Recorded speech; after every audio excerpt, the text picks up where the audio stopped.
your baby girl.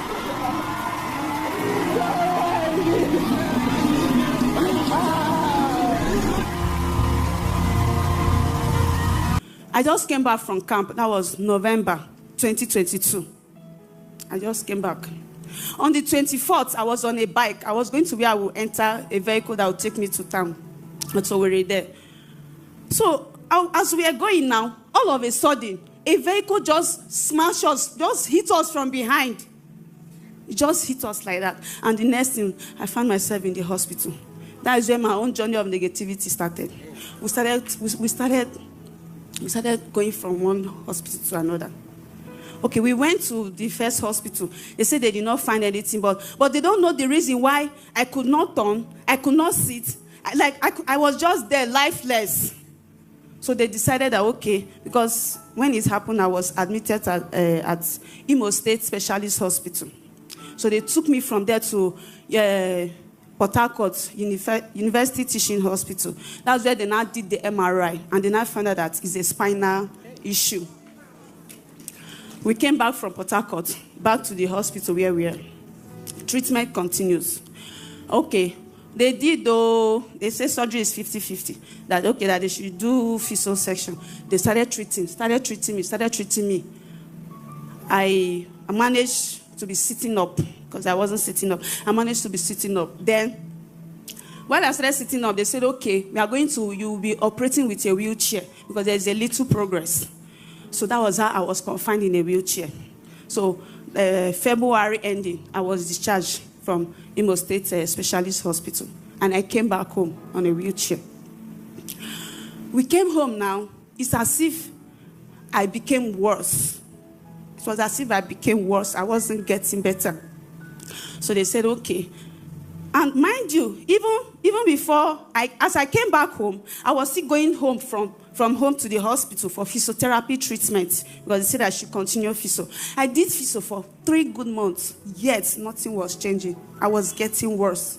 People started suggesting, okay, go to native. That native people might have a way of helping out. We started again. I was going to native.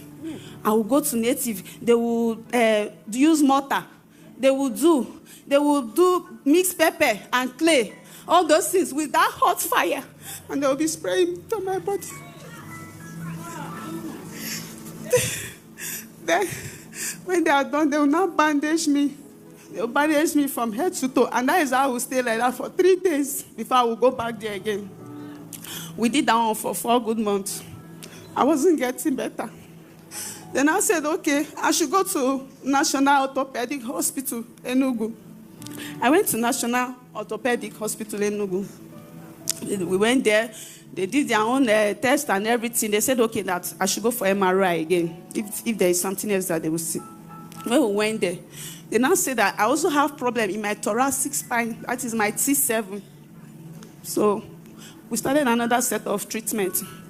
They said they will not do surgery. That is 50-50. I did not come when the accident happened. Assuming I came, they would have done the surgery.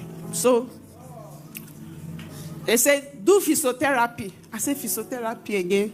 I said, no problem. I continued with physiotherapy. I did physiotherapy. Sorry, at that National Orthopedic Hospital, I went there. That was September 2023. So I went there. We started doing physiotherapy treatment again at the hospital. So we were doing it. So because of finance, we could not continue. So I was now discharged from the hospital. That was the first week of February 2024. I came back home, still on a wheelchair. Nothing changed. I joined NSPPD 2023. Before I joined NSPPD, a friend of mine, Oge, shall be sending me this link. Back in 2022, before I even had the accident, I will log in. She forced me and I logged in. And when I logged in, Papa was, Papa's pattern of prayer was, he was always shouting. I said, this will not be my pattern of prayer because I'm a Catholic. We always do cool. So I said, no, I'm not going to do this one. I logged out.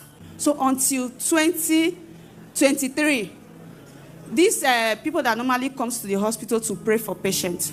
So that lady, she came. Her name is Mrs. Murray. God bless her wherever she is. She now came again. she finished praying for all the patients in the ward. Then she sent me, she collected my number, that she has a link that if she gives me, I will get better. I just gave her the number. I said, okay. Then she now collected me and sent that same link. Streams of joy. I said, which kind of wahala be this now? Not be this link where they follow sis. I not even pray that day. I just left it like that. So when I was discharged the first time, that was ending of February 2023, and I came home. She kept sending the link. She kept sending the link. So what I would do is that when I join it, I will join it around after 8. If I join it, I will now go and wait for when it is testimony time, because I don't have energy for that papa's kind of prayer. I will fast forward it to testimony time.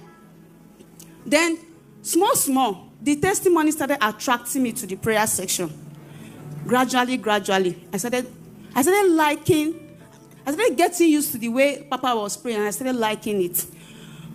And I became a full member of NSPPD. Any day that I did not log into NSPPD, hey, my friend go say, una too they shout for this una platform. I say, leave us like that, make we they shout. Now we know the reason why we they shout. I say, devil never touch your hand. You not gonna know the reason why they shout. 2 weeks before I got my healing, that was February, towards ending also, I said, God, please, I am tired of hospitals. I don't want to go again.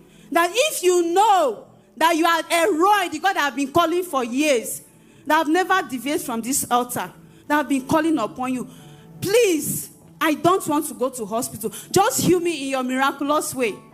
I just said that prayer. I never knew that all those while I was delaying to go to Benue State, God was working behind the scene for my sake. I never knew. So, until on the 2nd of March, 2025. The 2nd of March, 2025, Elroy glorified my life. Elroy healed me. That faithful morning, it was on a Sunday. Usually, before then, that was like 3-4 Sundays ago, I normally do second service. I would just log in with my phone. So, I don't know what happened. I just decided to say, okay, let me leave second service that day. Let me join first service. Mind you, I was at home alone. Before my sister and my friend went to church, because we are Catholics, so they went for 6:30 Mass. They had to carry me, because if you don't carry me to urinate or to do anything, I will just pee on the bed if nobody is there. I will just pee there. I'm just there. Nobody. I will just pee on the bed. So before they left for church that day, they carried me. I went to urinate. And they said, okay, just stay here. Normally, I do stay on the bed. They say, if you need anything, call us. We can rush and come back and do anything for you. So they left for church. I was at home that day alone. So I logged in. That was around after 7. I think 12 or 16 minutes after 7, that Sunday. So I met the choir. They were the ones singing. Choir, God go bless you now. Anytime when they sing, I will be feeling like, let me stand up and dance, but I can't stand up. I will just be on my bed, just shaking my body. So I logged in that day. And after choir finished singing, the choir administration, they did down, Papa came on stage. When Papa came on stage, Papa started praying. Papa started declaring. He was just declaring. He was just praying. He was like, the prayer session was so powerful that very day. He was just praying and making declaration. All of a sudden, Papa said that we are stepping into the month of March. And we are going to be making prophetic steps. That what we are going to do now, we are taking prophetic steps. So, I am getting closer. As you make this prayer, I need you to move from where you are. You're going to take prophetic steps. Say suddenly, I am getting closer. Suddenly, I am there. Now, lift up your head.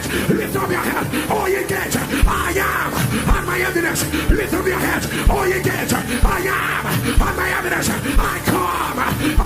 Now. So, I was sitting on my bed. You know, as someone that has a spine issue, I cannot sit down without resting my back. And I cannot sit down without my lumbar corsets to protect my back. So I was just sitting there. When Papa said, keep making move, I would just use my bum and shift out of my bed. I was just doing it like that. Then all of a sudden, it was as if something was pushing me. I started feeling uncomfortable. And for the first time in my life, I came down from my bed and I did not fall down. So I was just standing there. I was crying. Crying profusely. I closed my eyes. I was just praying and I was crying. I was just standing there. So I had to I was shouting and crying. So one of my neighbors said, when he was going to church that day and he's running late, he said he heard me crying and shouting, but he thought, because I normally pray with NSPPD, and sometimes I cry and I pray. So he thought it was one of those days. So he doesn't know that something else was happening. I had to walk down to my wardrobe and pick the phone. And I started calling my friend that you people should come back. So she came home. She was afraid. She thought that maybe I wanted to carry something from the bed and I fell down. So she came home. When she came home, she rushed down and she saw me. I was walking. Brethren, I was walking.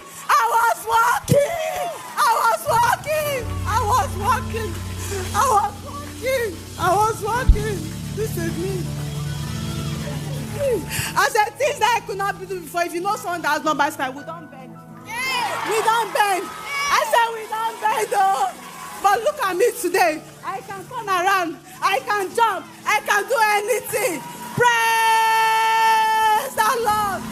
Years of pain, for years of mockery, for years of lack of congratulation in my family, and right in it. Thank you.